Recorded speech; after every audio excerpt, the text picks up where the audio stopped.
The Defend Our Democracy movement has held a picket to demonstrate against what it calls an attack on civil society organizations.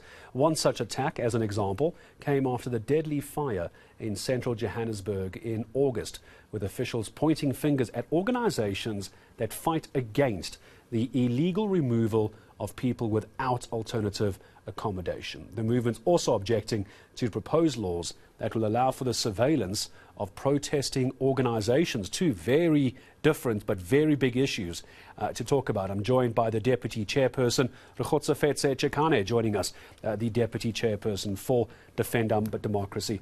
Rekgotso-fetse, good to have you on eNCA. I appreciate it. Let me start here if we can. I want to go back to that building fire in August. Illegal squatters, illegal tenants in these buildings, the authorities wanting to remove them, but they have nowhere to go. So then it's been pointed back at you, saying that organizations like yours are preventing the local government from doing their job, and you're making the situation worse by not letting them get evicted. What's your view on that?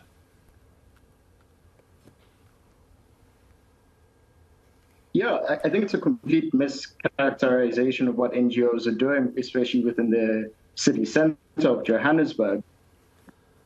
This is the problem that you have when government fails in its original mandate, then outsources the responsibility to civil society to resolve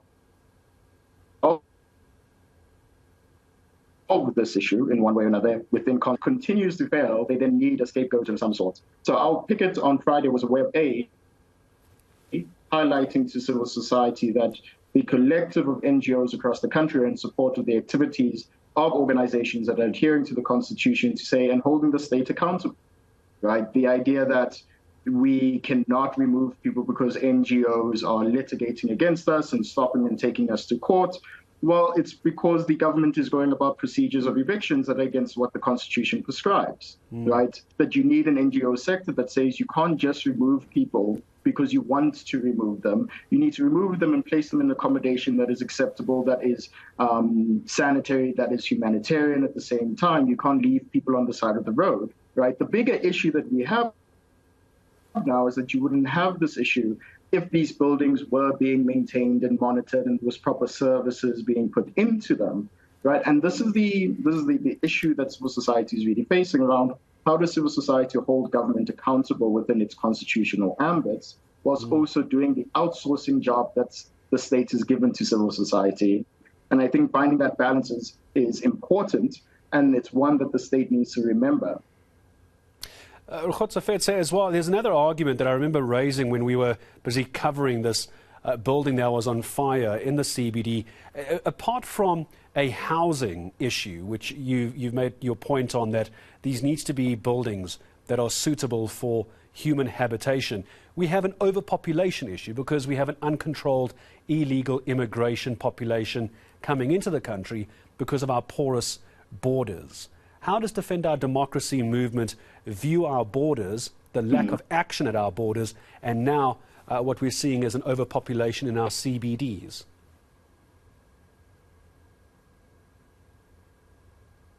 Yeah, so one of the important ideas that was kind of spoken during our meeting on Friday, especially among Syrian HSF, is that there is this rhetoric within the country that the city center is flooded by illegal immigrants, right? This rhetoric that has grown without any sort of challenge. And what was really explained to us was that that's not really the case, right? That this is not the vast majority, even though it seems like the rhetoric is pointing us in that direction, that those who are in the most need, right, are actually ordinary South Africans, and we're essentially tossing the baby out with the bathwater. And the question then becomes, how do we, talk about the actual evidence on the ground about what organizations are actually seeing when the work that they're doing within the CBD when it comes to immigrants who are here legally and illegal immigrants, and also South Africans who are living in those conditions, right? And how do we resolve these three particular groupings of individuals?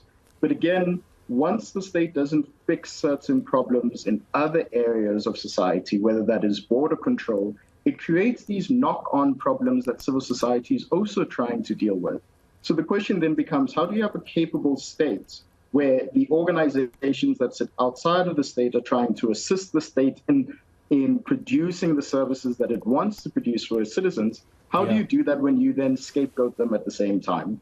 And I think that was really what Defend Our Democracy was trying to illustrate by bringing organizations together to allow them to speak. Yeah, I suppose the argument here as well, Rekgotso-fetse, is that, there's a big call that government wants to work with the private sector. But the problem is when the private sector and NGOs come back and say, well, yes, but we don't agree with you, the way that you're doing this. Us as the private sector, we want to do things differently. Then government points the finger back at you. It's a much bigger discussion that I think we should have one day, what these public-private partnerships mean. But I do want to get your thoughts on this, because this is not going to help the private and public partnerships. When I want to get your thoughts on this before I say goodbye to you. This proposed law that's going to allow government to surveil opposing views and opposing organizations, essentially protesting organizations. This can't be good for a country that sees itself as democratic. Yeah, no, so the proposal on the table is that new NGOs would have to go through some form of national security vetting, right? And it is a very clear sign, it's a very draconian way to approach the third sector, that is the NGO sector or the NPO sector. And it essentially means an organization such as Defend Our Democracy should be vetted by the state due to national security concerns. And if we are flagged under rules that are quite opaque, that we are high-risk organizations with national security, therefore you cannot register as an organization. Now, the logic behind that is backwards. It is the idea that those who are part of society trying to build society are therefore seen as an enemy of the state, because that's really what it is when you get put as a high risk, that you're a potential threat to the state. And once you start viewing civil society as a threat to the state, and you start pushing civil society, I mean, it's accusations such as civil society is part of some sort of CIA conspiracy to overthrow the state, right? The idea that once government starts pushing civil society and starts making them retreat out of formal processes, the relationship that you have with that is democratic decline. You see that across countries across the world. So the proposed legislation sounds off a lot of alarm bells across the sector about what does it mean that we have to be vetted to get national security clearance, for instance, right? What does it mean that we have to have our risk evaluated by the state? What does that mean in terms of your relationship with civil society as a whole? So it's something that is really concerning the NGO sector in particular, and it's one that we're vehemently against.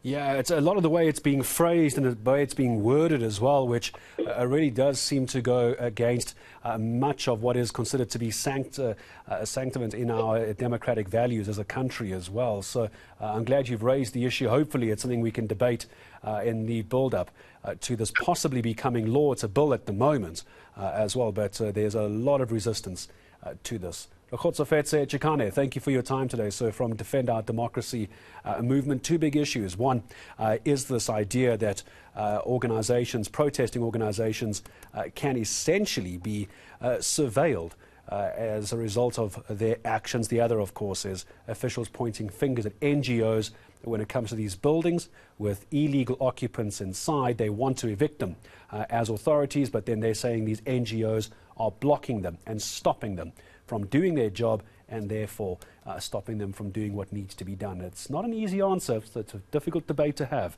but I'm glad we got the side of Defend Our Democracy.